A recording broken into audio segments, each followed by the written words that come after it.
All right, I think it's 1 o'clock, so let's get started. Good afternoon, everyone. My name is Omar Tabba. I'm VP of Products and Solutions here at BrainBox AI. I'd like to thank you for taking the time and attending our first episode of our new expert webinar series.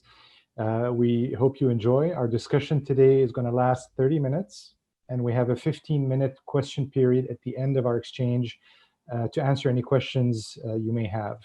So we invite you to please use the chat box, the Q&A box, I believe it's called, to write in any questions you may have at any time throughout the presentation, and we'll try to get to them in order in the Q&A session. Lastly, this webinar will be recorded, and it's going to be sent to you tomorrow via email. So no worries, no need to take notes. You'll have a copy shortly. And now I'd like to introduce you to today's expert guest. And we are in for a treat.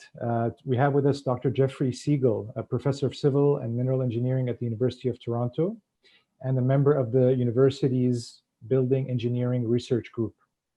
He's a fellow of ASHRAE, the American Society of Heating, Refrigeration, and Air Conditioning Engineers, and a member of the Academy of Fellows of the International Society for Indoor Air and Climate.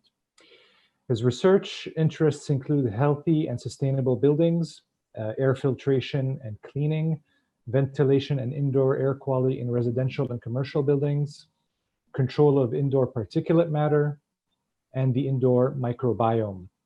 He's published over 100 peer-reviewed articles on indoor air quality and related topics, and has been active in disseminating information about filtration and ventilation solutions for COVID-19. Professor Siegel, thank you for taking the time to chat with us today. Thank you for having me. Our pleasure.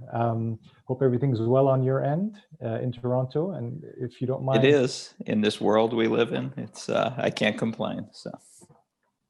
This is great. So we'd like to, you see me kind of eager because there are a lot of questions that we want to get to, and we're really excited about it. So let's just dive right into the topic of this webinar. Should I go to work in the office? Yeah, and I mean, it's a simple question with maybe a not so simple answer, but the way that I would look at it is we are talking about risk here, and we deal with risk in everyday life, and this is one more risk we have to deal with. And so I look at it not so much as a yes/no question, but look at what risk mitigation are in place in your workplace, as well as what you can do to reduce your risk further in answering that question. Okay, that's interesting. And so what kind of mitigation strategies, I hear people talk about primary methods and secondary measures. Can you maybe shed some light on that? Sure. So I think it's really important. I mean, obviously my expertise is in filtration and ventilation. And so I think it's really important that we're going to talk a lot about ventilation and filtration, but those aren't the only approaches. In fact, those shouldn't be the first place we all go. The first place we should all go are mask wearing, physical distancing, hand washing, surface cleaning. Those have all been demonstrated to address important routes of transmission for COVID-19, and they're all really important. So those are kind of what I see as the primary measures. There is one more primary measure that maybe straddles primary and secondary a little bit, and that's ventilation. And I don't mean, I want to be very clear what I mean by ventilation. I mean outdoor air coming inside, and outdoor air we can assume to be free of the virus. And so it serves a dilution effect. But the place where I think ventilation kind of crosses into a primary territory is if there's a poorly ventilated space. We know that the risk of COVID-19 transmission increases. So we want to address our poorly ventilated spaces. And then once we've done those things, we can further reduce risk, things like increasing ventilation even further. So going from adequate to great ventilation, using filtration in what were maybe some other form of air cleaning in one of its many forms. And so the most important part of this answer is that it's a layered approach. We have to do many things, each of which will help us reduce the risk. This is super interesting as a concept, and I think in a previous chat you and I kicked around the concept of a car, and the different safety and security measures that are implemented in the car, like the bumper or the airbag, the sensors, the seat belt, obviously. Each one maybe can reduce a little bit, the potential for, harm or accidents occurring. But altogether, there's a significant reduction in risk, and that's why we get in the car and we drive every day. Yeah, and I like that analogy for one reason is that, of course, when you do something like have a bumper, you don't not do all the other things, right? You don't say, oh, well, I've got a bumper, so I'm not going to wear my seatbelt. So that's one reason I like the analogy. But I realized another reason I really like that analogy is related to maintenance. And so many of the issues we see with our buildings and with our HVAC systems are maintenance related, just like if you don't maintain your car, you're introducing a whole host of new safety issues. And I think that's another really important part of that analogy is that we can't just have these things in place. We also have to do them well and maintain them. Ah, well said, and fully agreed on our end. So we're talking about COVID and infection risk. So what are the, as they call them, the modes of transmission? Maybe we can set that as a foundation for our discussion. Sure.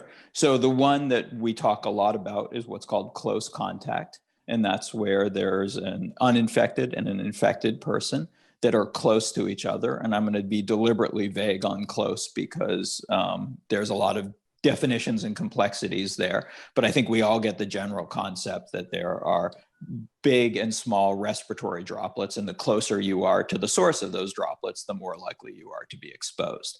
So that's the big one. And then there are other modes of transmission. There's what most people consider indirect exposure. So that's like the contamination of a surface, maybe a highly touched surface. And then we touch that surface and then touch our mucous membranes and transmit the virus that way.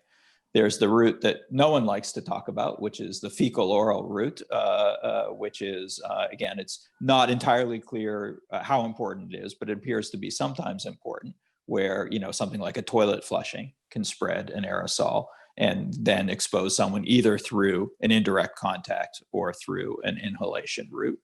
And then the last one, and the one that, there's lots of debate about, and I actually don't think the debate is that important to have, but this idea of long range aerosol transport. And so some of the droplets are large, some of the droplets are small, maybe some of the large droplets shrink in size, and then they can transmit for very long distances, let's say tens of meters is possible indoors in particular. So those are the routes I think we're primarily dealing with. Thank you for that breakdown, very helpful. And I think everyone that is sort of watching this topic, I know many of us are, we've seen kind of the debate go on, between the CDC, the World Health Organization, various governments around the world, related to specifically, is COVID airborne, I think is the word that comes up often in the media. So aerosolized over long distances like you described. And obviously this has significant implications for how we deal with the pandemic, as well as how we run our buildings. You signed a letter to the open letter with 238 other experts around the world, calling for basically recognition of this mode of transmission. Can you explain why you did that? Yeah, I mean, it was actually a very tough decision to sign it. I fully believe that the airborne route is sometimes important, but I want to emphasize that the airborne route isn't necessarily always important. It's just something that should be in the range of things we're thinking about. But the reason I signed that letter is fundamentally because I think there's a very confused concept of what airborne means. And so to someone who maybe studies infectious disease epidemiology, airborne to them might mean something like measles. And measles is spread almost entirely through the airborne route. And so people can say, well, SARS-CoV-2, what causes COVID-19, is not fully like measles, therefore it's not airborne. But I think that's I think that's kind of maybe not a complete perspective. The way I look at it is from the perspective of an aerosol scientist. We breathe out, and when we're talking, when we're coughing, when we're sneezing, we breathe out respiratory droplets, and they span a wide size range, and it depends on, kind of which of those modes we're talking about. But there's going to be a very wide size range. And two comments: some of those aerosols are going to be small enough that they transport for long distances indoors.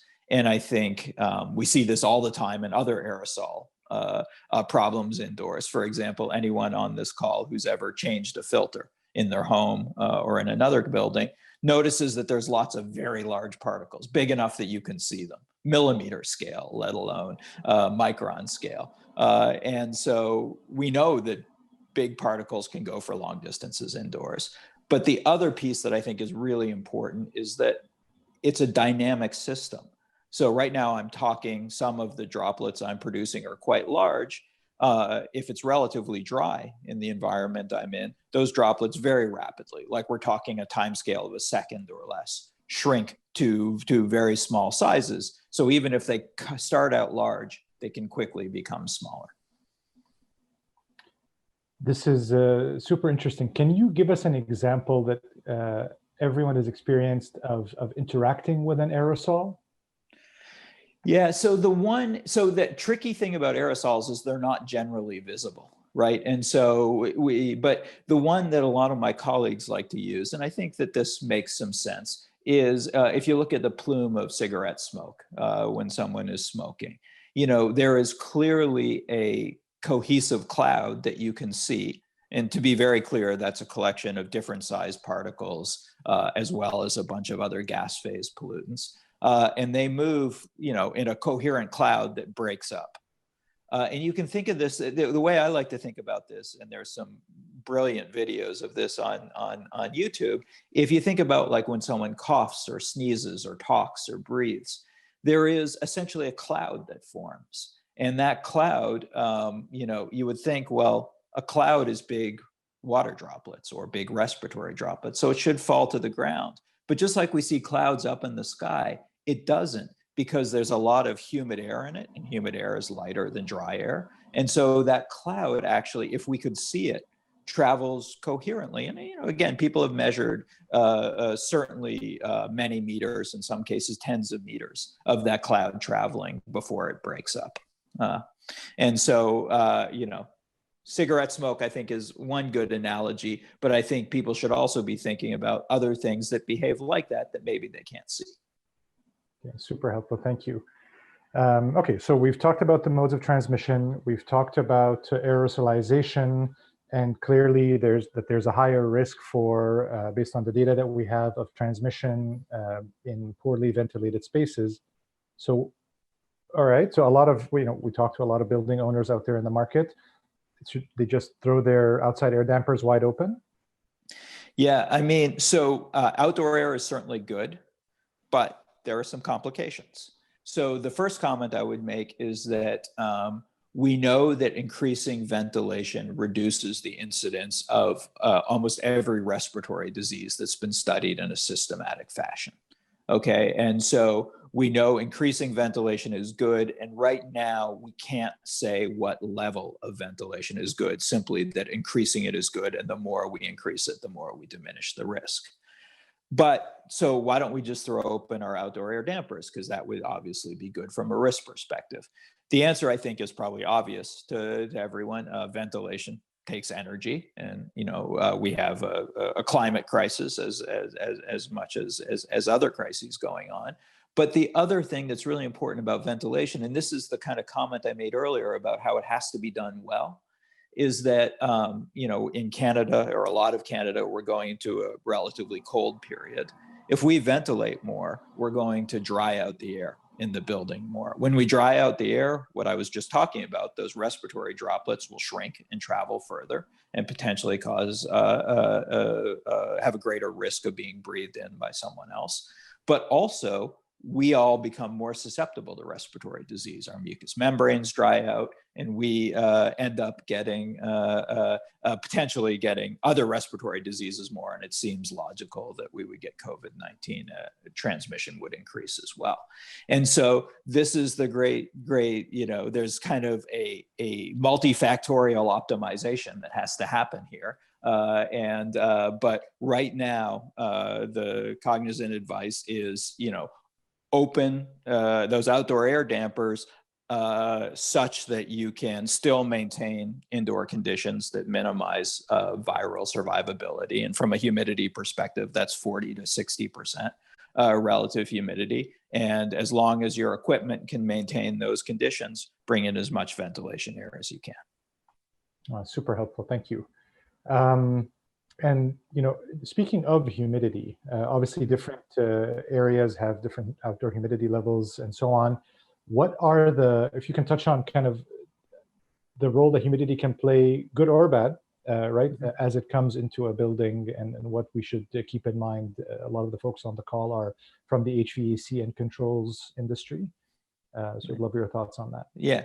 So, I mean, that 40 to 60% is the published information, and that is the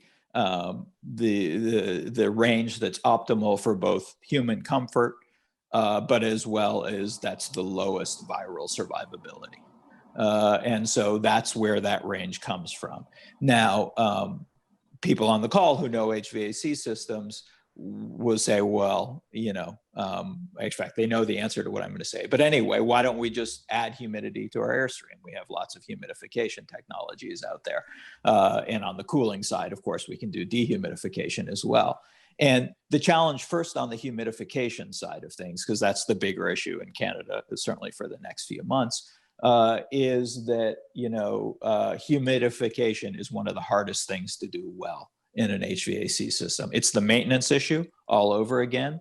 If you over-humidify, you're going to cause a moisture problem somewhere else in the building. We know that has very serious health effects. And then also you have this fundamental problem of some humidification technologies, particularly atomization or ultrasonic humidification technologies, generate a ton of particles in the air, largely from minerals in the water. And so it's not as simple as saying, oh, well, we can just humidify that air. And on the dehumidification side and during cooling, it's the same problem, although frankly, we're usually capacity limited. Even if we would like to bring in more outdoor air, it's, first of all, very energy intensive, but even if that's not a concern, you have this problem of, does your equipment have the dehumidification capacity? So, I wish we could tell people, oh, you can let the humidity drift up or down a little bit and it's better to get more ventilation. We can't do that level of trade-off right now. So, what I say, and I think this is very consistent with what's being generally recommended, is that 40 to 60% range is important, and ventilate as much as you can within that range. And if you can't ventilate, let's say to ASHRAE standard 62.1 or whatever the cognizant ventilation standard you're using is, if you can't ventilate to that minimum level, understand that you have a higher risk space and that you should probably be taking other measures to reduce the risk there, because ventilation can't help you. Oh, this is super helpful. And lastly on this topic, while we're on ventilation, we talked about kind of the building and the outside air damper and bringing air into the building. But what about airflow within the building and between zones and between floors? And can you touch on that and how it relates to risk? Yeah, I mean, again, a fantastic question, and one that I can only give a partial answer to. There has been some case reports in the literature where airflow within a space has been enormously important. Unfortunately, we very rarely characterize airflow within a space. I mean, we very rarely characterize ventilation well, but we certainly very rarely characterize airflow within a space. So it could be it's a super important parameter. It could be it's only important in some scenarios. But I mean, there is the obvious piece here that if you have an infected person and the airflow in the space takes their respiratory plume, so to speak, and puts it past uninfected people, then there is a risk of infection, and we want to avoid that. And where you do see, super spreading events, or where you see clusters of cases within a space, there's almost always the implication of an airflow. And the one that I think most people are familiar with now is a restaurant in China that had a recirculating heat pump air conditioner system, and the air appeared to travel from an infected person or perhaps group to an uninfected group and caused infection. And so I think what I try and do these days when I talk about ventilation is talk about ventilation and air movement together. You should address both of them, but I have to admit the evidence basis right now that we have is more on the ventilation side. Very helpful, thank you. So you mentioned, obviously we should try to maximize the air changes per hour and, maximize obviously the ventilation and airflow. What happens after we've done that? So after we've reached the limit of what our equipment can handle, given the humidity constraints and the temperature constraints, what else can we do, particularly on the topic of filtration? This is coming up a lot, and people hear, MERV filters and HEPA filters and this and that. Can you maybe shed some light on that topic? I can talk for filters as long as we have. So I love talking about filters, and it's going to sound very similar to what I said about ventilation. If you have a central system, you want to have a good filter in place, and the usual standard for good filter these days is being defined as MERV 13. MERV 13 comes from an ASHRAE standard 52.2, and a MERV 13 filter will remove 85 to 90% of 1 to 3 micron particles. And that range is really important because that's the range where we think a lot of the respiratory transmission is happening. And so that's why you put in MERV 13 filters. But there's nothing magic about a MERV 13 filter. It has to be installed well. And installed well from the perspective of filtration, the biggest thing is the filter rack itself. It has to be installed well, gasketed in place. The air actually has to go through the filter rather than around the filter. And if you look at enough buildings, you realize that a substantial amount of the air goes around the filter unless that issue is addressed. The second thing is filters perform differently in a laboratory test than they do in a given building. So I wish we had an easy in situ test for filtration performance. We don't yet have one. But in the absence of that, you want to make sure that you're paying attention to changing that filter according to what the manufacturer recommends, and it's really gonna differ. And if your condition is different from what the manufacturer is assuming, for example, if you have a dirtier than average airstream, or you're running for more operational hours than the manufacturer assumes, you should increase the frequency with which you change your filter. Now, the challenge, especially in the residential space, but in a lot of schools, frankly, too, and in other types of buildings, is that you don't have a central system. And so all this discussion of filtration isn't actually that helpful to you. And I really wish people would pay a lot more of attention to portable filtration. Portable HEPA filters and similar devices can be very effective. And so the idea here is you might have, let's say, a classroom that doesn't have, it's an old building, doesn't have a distribution system, so there's not a possibility of central. Doesn't really have a ventilation system. It does, but it doesn't give a lot of flexibility. And so we can say open the windows. Opening the windows only goes so far because of noise and humidity and comfort and other things. And so I think that's a perfect example of, okay, we're going into winter, we can't open the windows. Let's get portable filters in that space. And, there's a lot of great portable filter manufacturers. There's a lot of great Canadian portable filter manufacturers. And I think it offers, again, in this idea of risk reduction, it offers a lot of benefit. Super interesting and very timely. Every school district that we've spoken to is struggling. And of course, you see it in the media with this exact topic, right? We can't retrofit 500 schools. So sorry, right? What do we do? Mm-hmm. And that's very practical, useful advice. Last question on this topic. We're talking about increasing air changes per hour and bringing in more outside air. We all also watch the news. We've seen, for example, the fires up and down the West Coast from Vancouver down to Southern California. And layer on top of that, other cities perhaps around the world that have varying degrees of pollution and smog and NOx and SOx. How does that all fit into this topic? Yeah, so again, it's we're in this area of trading off risks, and the particular situation in the building is going to determine the details of this. But I think I'm almost always much more worried about the outdoor air pollution risk, especially if there's something like a wildfire plume or poor ambient air quality, than I am the COVID risk. And so, adding ventilation to address the COVID risk without mitigating the potential harms is maybe not a very well thought out solution. What can you do in that scenario? Well, you can still use your filtration, either portable or central approaches. You can also treat outdoor air, and that's routinely done in a lot of the world, right? You can get very good particle filters to address, even wildfire aerosol quite well. You can get things like activated carbon to address ozone, which is another very important outdoor air pollutant. And then the other thing we can do is we can be much smarter about how we use ventilation. So, if you have a wildfire plume, that's a good idea, a good time to rely on other measures besides ventilation. If you've got a school near a major roadway, during rush hour is a good time to use other measures besides ventilation.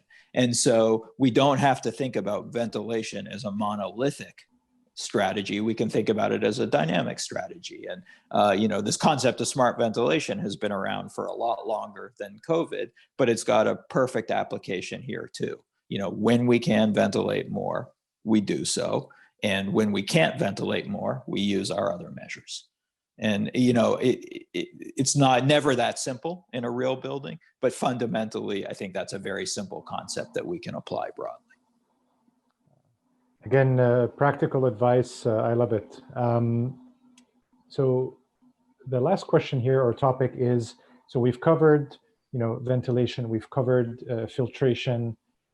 Anything else that comes to mind? A lot of people are talking about UV and UV disinfection and different frequency ranges. And so there's a little bit of noise, if I can speak plainly, in the market. Could you shed some light on that as it relates to what we've discussed? Sure. And I'm going to talk about other things beside UV too, because I think, we should really have a bigger topic. So UV has been identified to be an effective. There is a little bit of research on SARS-CoV-2. But there's a lot of research from other things that are similar enough that we can be pretty confident that UV can work. Now, the challenge with UV in real buildings is the same challenge with ventilation and filtration, but maybe a little bit more complicated in that it has to be done well.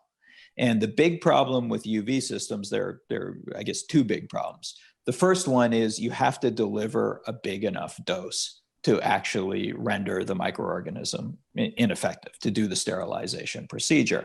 And so if your bulbs are not strong enough, especially in something like an induct system where the air is flowing by, then you're not going to achieve very much of a benefit. And so UV is where I always tell people, go get a specialist who does UV systems, and they will steer you in the right direction. And it ends up being expensive. And it ends up being expensive because you're not just dealing with the UV system, there's all the maintenance issues, but there's also all the safety interlocks. UV causes a lot of damage if we get exposed to it. So you have to have interlocks to make sure no one gets exposed. One form of UV that I wish we were using more of is in some environments, let's say environments where people are eating, so they obviously can't wear masks, cafeterias, that sort of thing. I think it makes a lot of sense to consider upper room UV, where you have very strong UV lights and an airflow management system that brings air from the space up to those lights and back down to the space. That has been shown in other infectious diseases, particularly tuberculosis, a little bit on measles as well, to be a very effective way of reducing transmission. So that's UV. So UV has, if it's done well, has some science to back it up. There's a lot of other technologies in the marketplace that do not have as much evidence base, in some cases, no evidence base to back up their use. These are things like bipolar ionization, plasma, a bunch of other technologies, often that go by many different names, sometimes manufacturer-specific names. And I want to be very clear, there might be It might turn out that some of these approaches work, but we don't yet have the evidence. And by the evidence, I mean independent peer-reviewed evidence. That's my standard, that these things work. And so I strongly caution people to be very good consumers if they're going in that direction, because there certainly are a lot of manufacturers selling things, making claims, and I think it's a really important question whether those claims are supported by science. And the other thing that might not be on people's radar screen, and this applies to both UV and some of the alternative cleaning technologies, is that some can produce ozone. Ozone is a respiratory hazard. It causes a lot of very interesting chemistry indoors. People like me love to study it, but it's really not something we want in our buildings. And so you have to be careful, like the example with ventilation during a wildfire, that you're not solving one problem and causing another harm. And so part of being a good consumer with some of these technologies is also, looking at the potential for ozone production and making sure that you're not putting an ozone emitting device in your building. Wow, lots of valuable advice there. Thank you again. So I think we're running sort of up to the end of our time. Want to leave time for Q&A, but before we do that, a lot of people, obviously 2020 is one heck of a year, as they say. And so, my feeling is, I know we've chatted about this before, but really want you to share it with the broader audience, is that we can do this. We can manage the risk, and we can do it to an extent that will make us feel safe and functional, and sort of, to the extent possible, kind of move forward in this context. Could you touch on that as it relates to COVID and the built environment? Sure, absolutely. So I want to say two things. The first thing is, with all the bad that COVID-19 has brought, there is also a potential silver lining here. And that is, I've never seen people so interested in ventilation and filtration and indoor air quality. And what I hope happens is that at some point we will be past the pandemic. And I hope that we take these lessons and we realize there are these systems in our buildings that can really help us if we do them well and maintain them well and operate them well and invest in them. And so I think that that's part of the lesson we should take here. But the actual, I think, really big point I want to leave people with is, you're absolutely right. We can do something about this. And not only that, we should do something about this. We have a real opportunity now. We know that the impacts of COVID are disproportionately falling on some parts of our population. And we have an opportunity to address some of these inequalities by actually addressing these issues. And so I think we really have, not only can we do something, we should do something, and we should be thinking about, how do we protect the most vulnerable in our society, and how do we do this in such a way that we end up with better infrastructure and a better society as a result of it. Very well said, and thank you again. It's an encouraging, empowering kind of message, and that's what we want to leave our listeners with. So if you see me looking over here, it's because I'm looking at another screen that has questions from the audience. So let's tackle them one at a time. So first question, if we open up outside air dampers and increase volume of air movement in an internal space, would there be an increased risk of moving the aerosol faster from infected people? Yeah, really good question, and one that I am only going to give a partial answer on. And the partial answer I would give is, in general, we are going to reduce risk because we're going to dilute more rapidly. And so you can kind of think about infectious disease. If there was an infectious disease specialist, they'd probably hit me if they could. But you can kind of think about it like a dose-response relationship. So we get some benefit by reducing the dose of respiratory droplets, and so more recirculation benefits that. But I think that the real opportunity there is put a filter in that airstream. And it doesn't, let's say you can't get to MERV 13 because of pressure drop or physical space or other requirements. That's okay. Put in a lower MERV filter. anything will help. I mean, anything above about MERV 8 or so will help reduce the risk. And then you're not only just pushing air around, you're also removing some from it. Okay. Thank you. And so, what's the ideal environment to reduce your chances? I'm guessing it's chances of transmission. Can they be significantly reduced to have almost a no-risk environment? Outside. As speaking as someone who studies indoor air quality, I hate to say it, but yeah, go outside. There is now a very small number, like almost vanishingly small number of case reports that were resulted from outdoor transmission. But if you are outdoors and either wearing a mask or keeping a couple of meters away from everyone else, the risk is so small it's not even worth talking about. All right. Are there additional measures that should be implemented in light of winter coming and the increased use of heating and more time spent indoors? Yeah, and there absolutely should. And I think the risk, I mean, here it is, the risk for COVID-19 transmission is poorly ventilated, crowded environments in which we spend a lot of time. And, two things happen with the onset of winter. We're more likely to be poorly ventilated because of the comfort and energy consequences. And we certainly spend more time in the environment, as the question alluded to.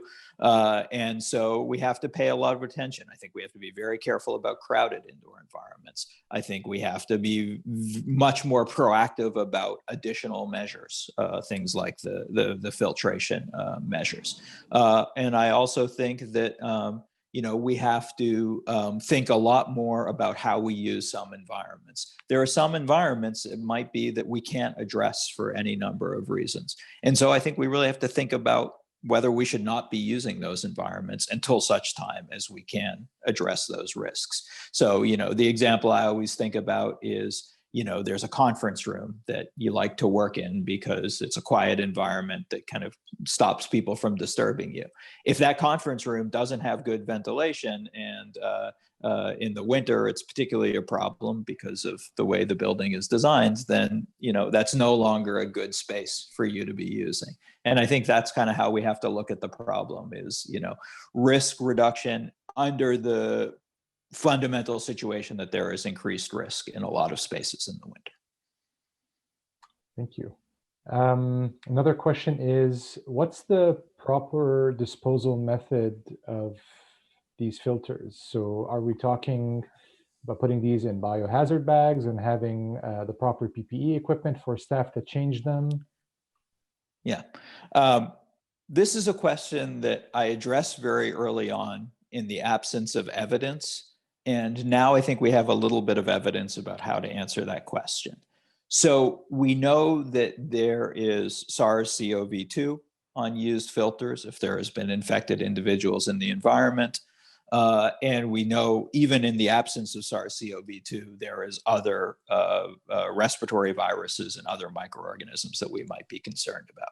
So filters are definitely, whether they represent an infection risk, that's the piece we don't know, but we know that the microorganisms are there.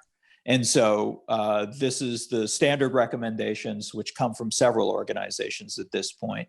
Filters should be changed with the airflow off by someone wearing appropriate PPE. So in this case, that certainly means gloves and ideally a respirator, but certainly a very good mask, if not a respirator. And those filters should be put in a container. I'm not too worried about stuff coming off those filters if they're sitting in a box or a bag because they're not being disturbed. And so in some type of container, ideally sealed, of course, and then disposed of. And this gets very close to the procedure that's done anyway. And so I think it's just on the part of people changing filters, the PPE and the making sure that they're doing this in a safe manner.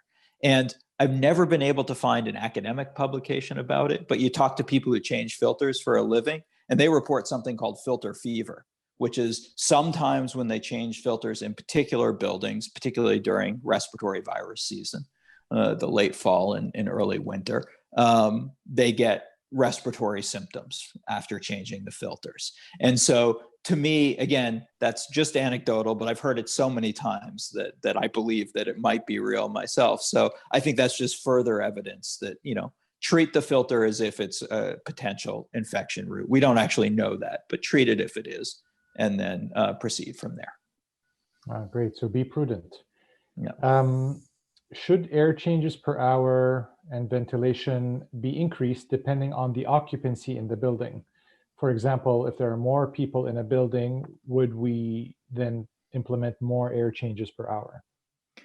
Absolutely. And so any ventilation standard is going to be tied to the number of people in the space. And so that certainly is true now for COVID too. The point that I would make, though, is that ventilation does not address the close contact route. So even if you double the number of people in the space and they're all packed closely together, you can't solve that problem by simply doubling the ventilation. You have to also address the physical distancing piece of it. Great. If we're designing a new building and a new HVAC system, what recommendations would you have to reduce the risk as much as possible?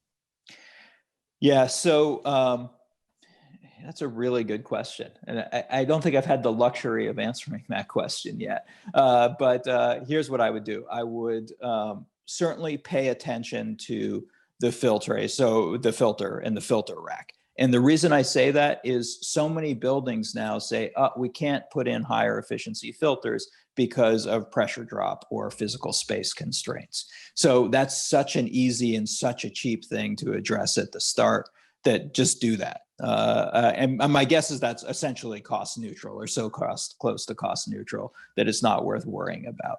Then as you start having, additional investment in that system, certainly having more capacity so that you can increase ventilation when needed. That's a good idea anyway, not just in COVID, right? Because there are other times ventilation solves a lot of other problems too, especially if you can control it at certain times. So having the capacity to have higher flow rates and condition that flow, including the humidification, dehumidification piece. That's another piece that I would do. And then the third thing I would do is I would look at an induct UV system. Again, we're going up a lot in cost, and I recognize that, but that can further reduce the risk. And if there are the resources there, given our goal is risk reduction, that's another piece. And by the way, UV systems have benefits for a wide range of different respiratory viruses, and there's pretty good evidence to support that in the literature. So there'll be benefit even without COVID. And then the last thing I would have said without COVID too, but you got to say it in every conversation like this, make the system easy to maintain.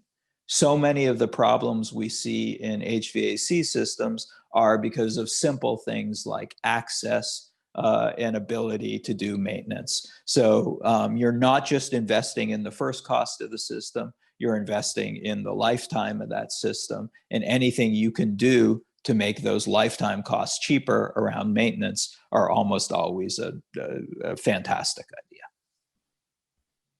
Great. What do you recommend for very small spaces like elevators?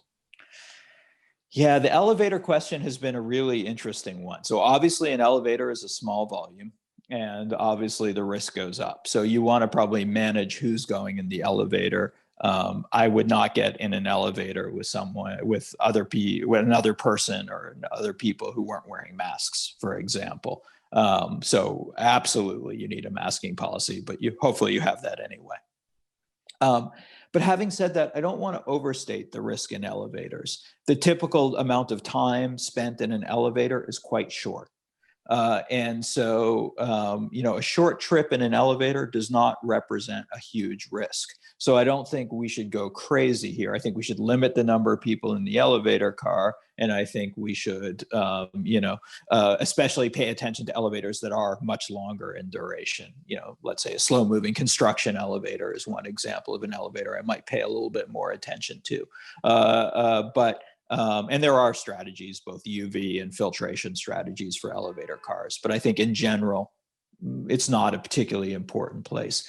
Because the flip side is, and they've seen this happen in several buildings, if you limit, let's say, an elevator car to one person in the car, you have two problems. One is that you get a buildup of people in the waiting area, and you've got a crowd to manage in a crowded, high-risk space to manage there.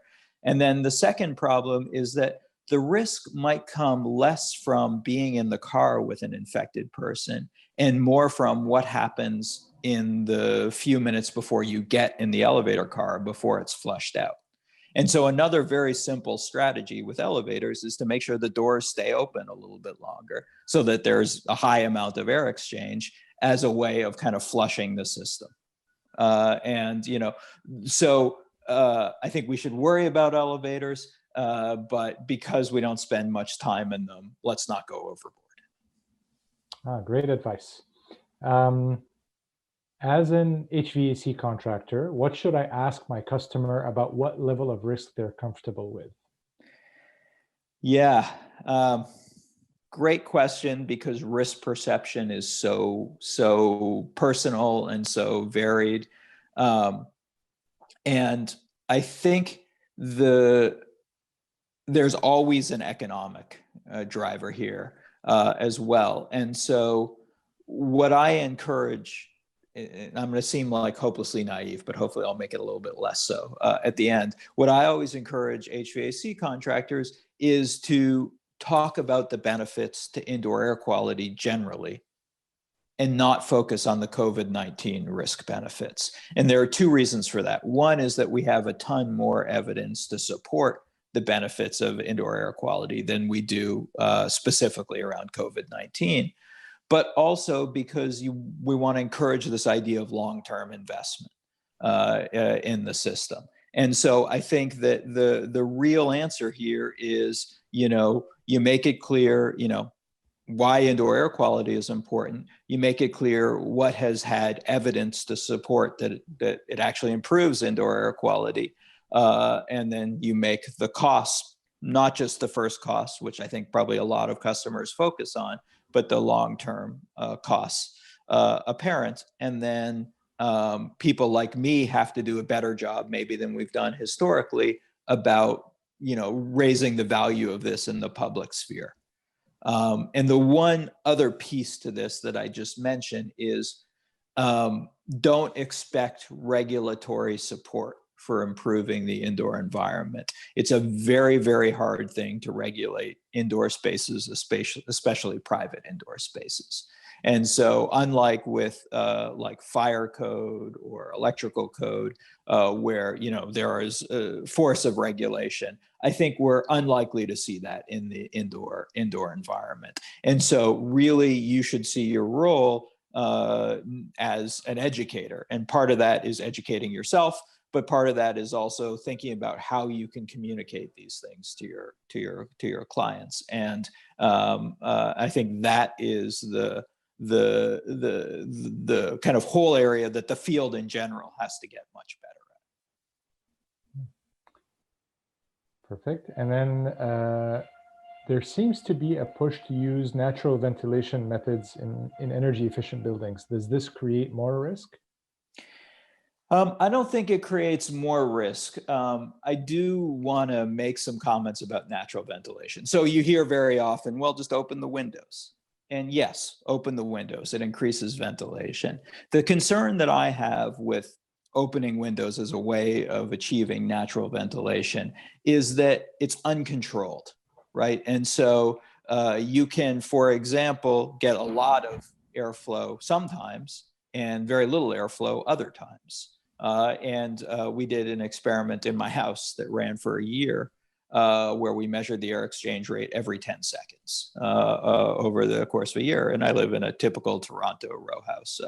What we found was that the average air exchange rate, it varied a lot over short timescales, but the average air exchange rate was actually lowest in the summer when the windows were likely to be open. And that's because the inside and outside temperature aren't that different in the summer in Toronto, especially that summer. and the house is relatively well windshielded, so wind doesn't have a big effect most of the time too. And so just because you've got a big hole doesn't mean you've got airflow. And then the second thing is,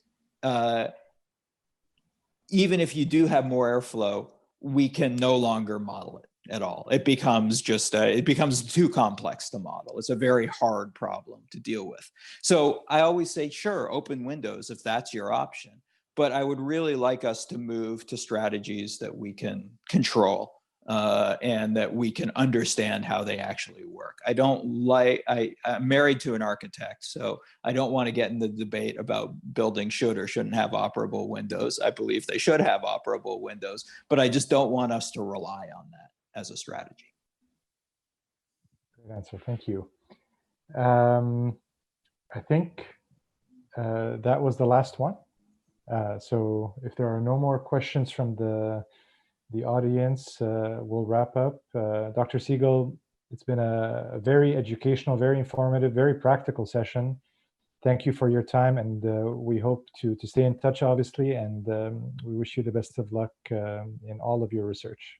Yeah, thanks very much for the opportunity. Enjoyed the conversation. All right, take good care. Bye, everybody. Bye.